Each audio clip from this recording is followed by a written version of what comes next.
Hello everybody, this is another episode of the Broken Controller Club. My name is Ed and I'm your host, broadcasting to you from my secret bathroom recording studio because not only are the acoustics excellent, but also because some people decided to freak out over the coronavirus and hoard all of the toilet paper, and now I'm stuck on the toilet without anyone around having a square to spare. Do me a solid and hit that subscribe button to distract me from losing all the feeling in my legs. So Ori and the Blind Forest was a game that I got for free with my Xbox when I first picked it up, along with Rare Replay and Gears Ultimate. Having played through every Gears of War up to that point, I never touched Ultimate, and I liked Rare Replay until I realized there is input lag in Battletoads, and I forever shunned the game because I am a snotty purist, and if I'm going to make it through the turbo tunnel, then damn it, I'm going to do it without latency. So then I didn't play it again because yes, Battletoads is actually that important to me. So naturally that leaves me with the one game out of the bunch I wasn't that excited about to begin with, which was Ori. But then I played it, and I really liked it. The graphics were great, the action was fun, and the story, while a little depressing in the beginning, was good, and it gets you right in the feels. Ori and the Will of the Wisps is no different. It's the same fun gameplay as last time with some tweaks to it. The bosses are menacing, and the story is just as good as last time. You once again play as Ori as he and his adorable owl friend named Ku go for a flight and crash land in a forest that's suffering from an evil force called the Decay. They get separated, and Ori's off on another quest to save the world and help his friend out. You make friends with a giant frog, big sleeping bear, and a bunch of other characters. As one can expect from the title, you also meet some wisps. They're little balls of light that sometimes talk. They're not very exciting. They are useful though, so I guess if I were to compare them to anything, then I could compare them to a can opener? Can openers are also not very exciting, but they are useful.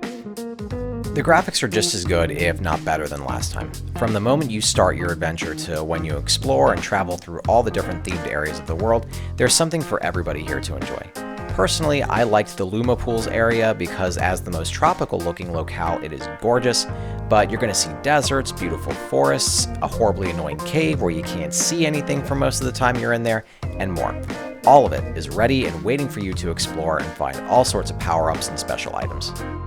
Speaking of, you've got a great assortment of abilities and ways to get around at your disposal.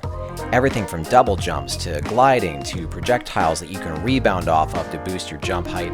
You can upgrade them all from vendors as well. Completing challenges gives you more slots to equip upgrades and lets you customize your playstyle more.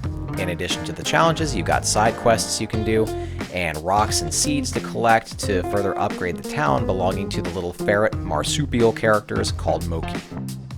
The combat is just as fun as last time since a lot of the abilities you use to traverse the world are going to be the same you use to attack enemies.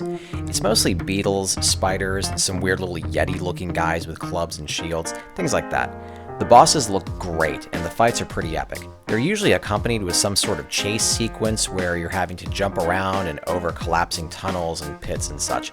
Personally, I think these sections are probably more fun to watch than play as because between the last game and this one, they've always felt a little too trial and error to me, but maybe I'm just salty because when I encountered these, I'd gravitate more toward the error side of these and die a whole lot.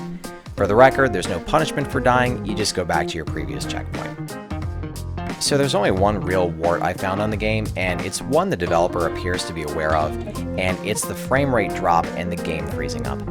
It felt pretty random, but there were some sessions that I'd play where every few minutes the game would freeze up for as long as 5 seconds or possibly a little bit more, and as you can imagine, it really take the fun out of the game for me. Some of this video footage I captured has those freezes in it because I just couldn't escape it. It happened that often. I'm sure it'll get patched out, but in the meantime, it was really irritating. Otherwise, I really didn't have any complaints about it. So if you are on the fence about picking up Ori, then it's an easy recommendation if you like games that play like Metroid or you enjoyed the last one. It's an even easier recommendation if you're subscribed to the Game Pass since it's free to download there. It's got great graphics, fun exploration and action, and another story about friendship and making the world a better place. And that's all the news that's fit to print. This is the Broken Controller Club reminding you to wash your hands, help someone in need if you get the opportunity, and take everything a day at a time. Thanks for watching. Congratulations! You're one of an elite few to make it to the end of the video. Reward yourself by hitting the round subscribe button in the middle, and then check out the other goodies I've got in the links next to it.